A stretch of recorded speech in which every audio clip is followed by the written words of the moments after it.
Hello viewers, আসসালামু আলাইকুম। Welcome to my channel. আজকে আমি দেখাবো কিভাবে একটা বোতাম ঘাট স্টিচ দিয়ে এরকম 3D ফুল সেলাই করা যায়। তো চলুন কাজটা শিখে নিই কীভাবে কাজটা করছি।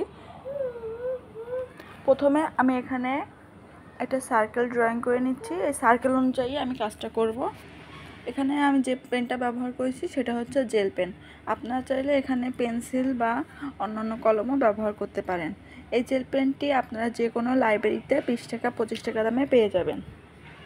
দেখুন আমি সার্কেলটা করে নিলাম। এখন আমি এই সার্কেলে কাজটা শুরু করব। এই কাজটি করার জন্য আমি এখানে সুতি ভয়েল কাপড় ব্যবহার করেছি এবং সুতা ব্যবহার করেছি ফেটি সুতা বা লাচ্ছি সুতা বা ভয়েল সুতা বা সুন্দর সুতা যেটা বলেন সেটা। এখানে আমি 4 গুণ সুতা ব্যবহার করেছি এবং এখানে আমি বাটন হল স্টিচ দিয়ে কাজটা করছি। বাটন হল স্টিচ বা চেন স্টিচ বা বোতাম ঘাট স্টিচ যেটাকে বলে আমি সেটাই ব্যবহার করছি। দেখুন আমি মাঝখান থেকে সুতাটা নিয়ে বা সুইটা মাঝখান থেকে ঢুকিয়ে যেখানে সার্কেল ড্রয়িং করেছি সেইখানে একটা প্যাচ দিয়ে নিচ্ছি বা একটা বোতাম ঘাট দিচ্ছি বা চেন স্টিচ দিচ্ছি, যেটা আপনারা সহজে বুঝতে পারেন আমি সেটাই করছি। এভাবে সম্পূর্ণ রাউন্ডের কাজটা কমপ্লিট করলেই একটা ফুল হয়ে যাবে। এই বোতাম ঘাট স্টিচের একটা ছোট ভিডিও আমার চ্যানেলে আছে, আপনারা চাইলে দেখে নিতে পারেন। এই কাজটি করার জন্য আমি এখানে 5 নাম্বার সুই ব্যবহার করেছি। আপনারা অন্যান্য সুইও ব্যবহার করতে পারবেন যেগুলো আপনাদের ঘরে আছে। এখন আমি এখানে 3D লুক আনার জন্য দেখুন কিভাবে কাজটা করছি। আমার যে বোতাম ঘাট স্টিচ দিয়েছি তার উপরের অংশে যেখানে ফাঁকা ফাঁকা ছিল সেইখানে আমি দেখুন সুইটা ঢুকিয়ে একটা চেন দিয়ে নিচ্ছি বা একটা প্যাচ দিয়ে নিচ্ছি। দেখুন আমি আবার আপনাদের বুঝিয়ে দিচ্ছি, যেখানে আমার বোতাম ঘাট স্টিচটা সেখানেও শেষ হয়েছে সেখানে সুইটা ঢুকিয়ে একটা প্যাচ দিয়ে নিচ্ছি। এভাবে আমি পুরো অংশটা কমপ্লিট করে নিলাম। দেখুন আবারও বুঝিয়ে দিচ্ছি, বোতাম ঘাট স্টিচের ভিতর থেকে সুইটা নিয়ে একটা প্যাচ দিয়ে নিলাম। আমার কাজটা কমপ্লিট হয়ে গেল। দেখুন একটা 3D লুক এসেছে, কতটা সুন্দর দেখা যাচ্ছে।